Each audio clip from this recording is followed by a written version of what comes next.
Dios santo, gritó mi tío al entrar y ver esa imagen. Nos costó mucho trabajo sujetarla. Tenía una fuerza descomunal.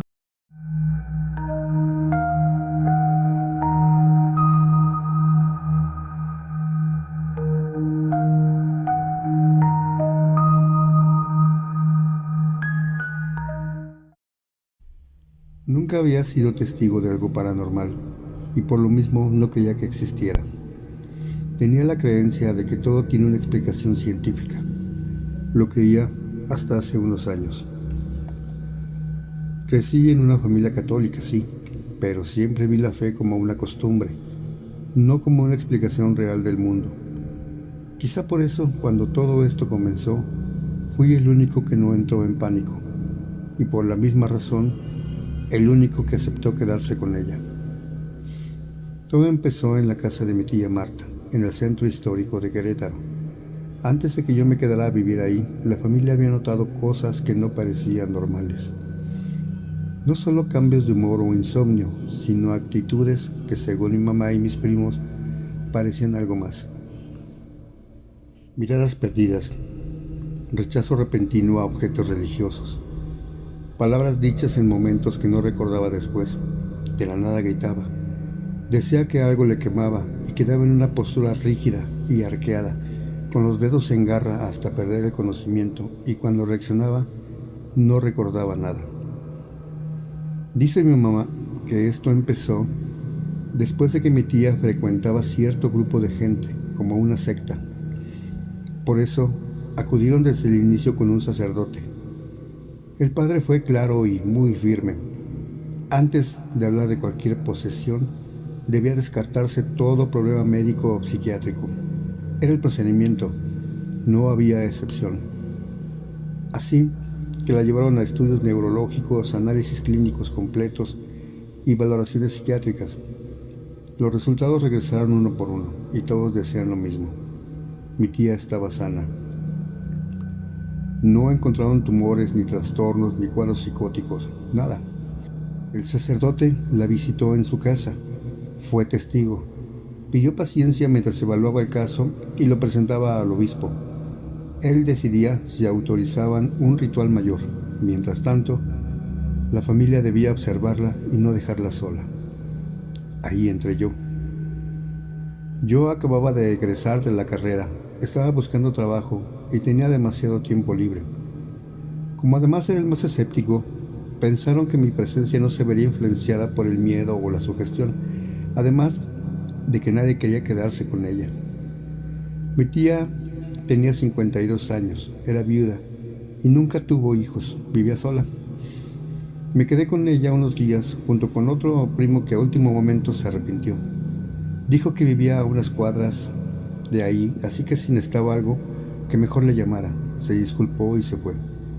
Le dije que solo era para cuidarla en lo que daban con su enfermedad o que el sacerdote dio una respuesta, pero sin dudarlo se retiró. La primera noche todo pareció normal. La casa era vieja, de esas que hacen eco aunque camines despacio. Yo dormía en el cuadro de visitas, tratando de convencerme de que todo tenía una explicación lógica. La escuché roncar, aunque su ronquido era muy largo, al exhalar, así como un suave quejido que se extendía hasta perderse en el silencio de la casa. La segunda noche fue distinta. Cenamos todo normal y nos retiramos a dormir. Cerca de las 3 de la mañana escuché pasos descalzos en el pasillo. Pensé que mi tía necesitaba algo y salí a verla. La encontré parada frente a la pared del comedor, completamente inmóvil. «Tía», le hablé. No respondió. Tenía la cabeza inclinada hacia atrás, los ojos abiertos de par en par, y murmuraba algo tan bajo que al principio pensé que estaba rezando. Cuando me acerqué, entendí que no eran oraciones. No era español. La toqué del hombro y reaccionó de golpe, como si despertara de una pesadilla. Me miró confundida y me preguntó por qué estaba yo ahí, por qué no estaba durmiendo. «Venga, tía», le dije. La acompañé a su cuarto y me fui al mío totalmente confundido. Al día siguiente llegaron mis primos y mi mamá. El sacerdote volvió a comunicarse con ellos. Le dijeron lo que yo había visto. Él guardó silencio y pidió más tiempo, pero los episodios se empeoraron. Mi tía empezó a hablar sola, no como alguien que delira, sino como si respondiera a alguien más. A veces su voz se volvía grave, rasposa. Otras se reía sin motivo, una risa seca que no parecía suya. Una noche, mientras cenábamos, me miró fijamente y dijo: «Tú no crees, por eso te dejaron conmigo». No supe qué responder.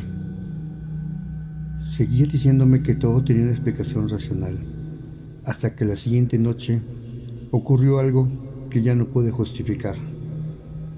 Estaba en la cocina preparando café cuando escuché golpes en la puerta principal, pero no venían de afuera. Corrí al comedor y vi a mi tía golpeando la madera con la frente, una y otra vez, sin mostrar dolor. La detuve como pude. Tenía una fuerza que no era normal para alguien de su edad. Me miró directo a los ojos y con una sonrisa que jamás le había visto me dijo: «Ya me viste, ya no puedes negar». Y enseguida comenzó a gruñir y a contorsionarse sacando el pecho, y luego se carcajeaba como si varias voces salieran de ella al mismo tiempo. Entré en pánico.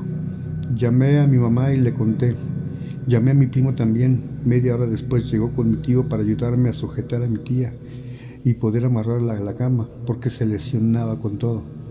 En ese momento, ella se había subido a la mesa, sentada como una gárgola, mirándome fijamente sin parpadear y sonriendo, abriendo la boca al máximo, y la cabeza la movía de lado a lado, casi apoyando su cabeza en el hombro, luego al otro. «Dios santo», gritó mi tío al entrar y ver esa imagen. Nos costó mucho trabajo sujetarla. Tenía una fuerza descomunal. Mi madre llegó unos minutos después con otros familiares. Algunos vecinos curiosos veían desde sus ventanas. Llamaron al sacerdote, y esa misma madrugada el obispo dio la autorización. Mi tía, después de unas horas, quedó desmayada. La llevamos al amanecer de urgencia a Soriano, a la capilla de las ánimas. La capilla es pequeña, pesada, como si el aire ahí dentro costara más trabajo respirarlo. El sacerdote que nos recibió no levantó la voz en ningún momento. Pidió que yo me quedara junto a otras personas que lo asistirían. «Usted fue testigo», me dijo, «y no cree. Eso es importante. No hagas caso de lo que escuches o ella te diga». El exorcismo duró horas. No entraré en detalles. Solo diré que vi cosas que no deberían ser posibles. Escuché palabras que nadie le había enseñado. Sentí frío en pleno día. Y cuando el sacerdote mencionó su nombre completo, mi tía gritó como si algo se estuviera arrancando de ella. Al final quedó inconsciente. «Es todo», dijo aquel religioso. «Lo logramos». Hoy, meses después, mi tía está bien. No recuerda nada, volvió a ser la de antes. Yo encontré trabajo, hice mi vida, pero ya no soy el mismo. Porque hay algo que nunca le dije a mi familia. Cuando salimos de la capilla mientras todos rezaban, escuché claramente una voz detrás de mí que susurró: «Nos volveremos a ver». Desde entonces, nada fue igual. Sé que hay cosas que no tienen explicación lógica, pero definitivamente no las quiero volver a vivir. Ya no veo películas de terror ni nada por el estilo, y lo comparto tal vez para desahogarme un poco y que sepan que el mal en verdad existe. Yo lo vi cara a cara.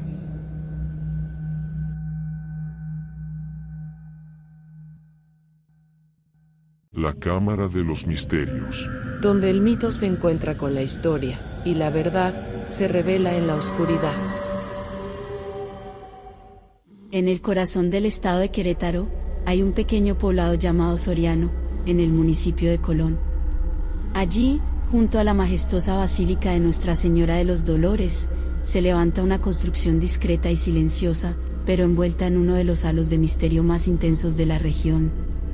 Es la Capilla de las Benditas Ánimas del Purgatorio, conocida por muchos simplemente como la Capilla de las Ánimas, y famosa por haber sido durante años el epicentro de los exorcismos en Querétaro. Para entender cómo un sitio tan pequeño llegó a convertirse en referencia nacional en rituales de liberación, hay que retroceder a principios de los años 2000.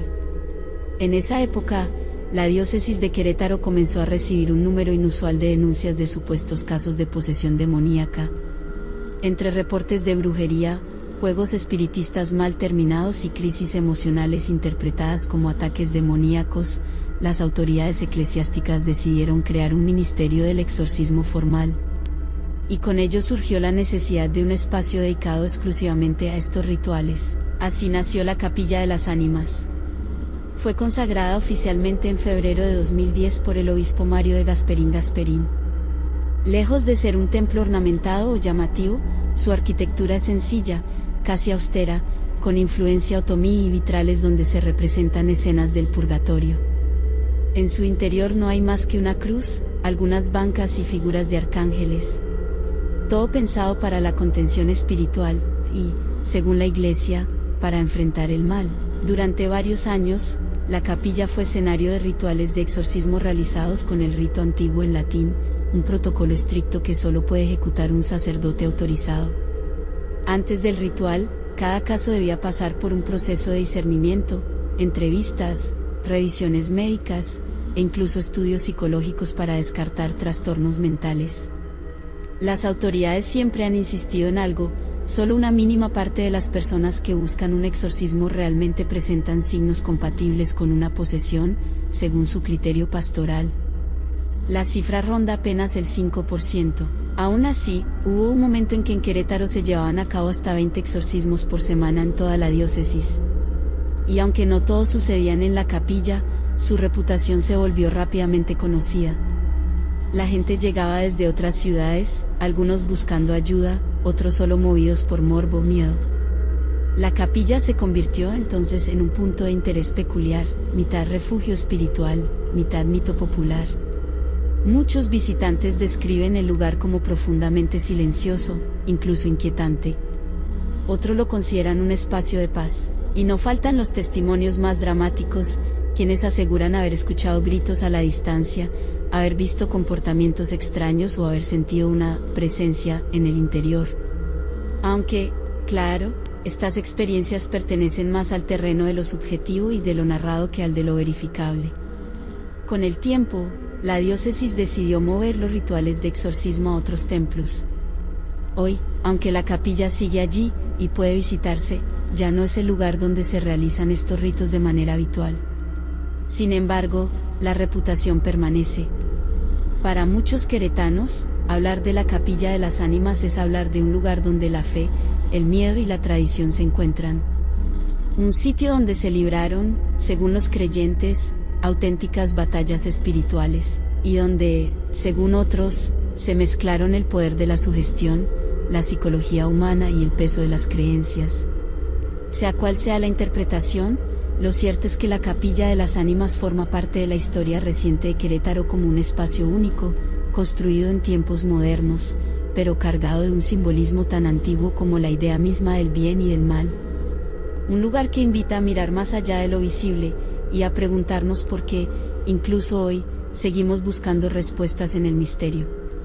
Investigación desde la Cámara de los Misterios para el Ministerio del Terror. Lilith Blackmore.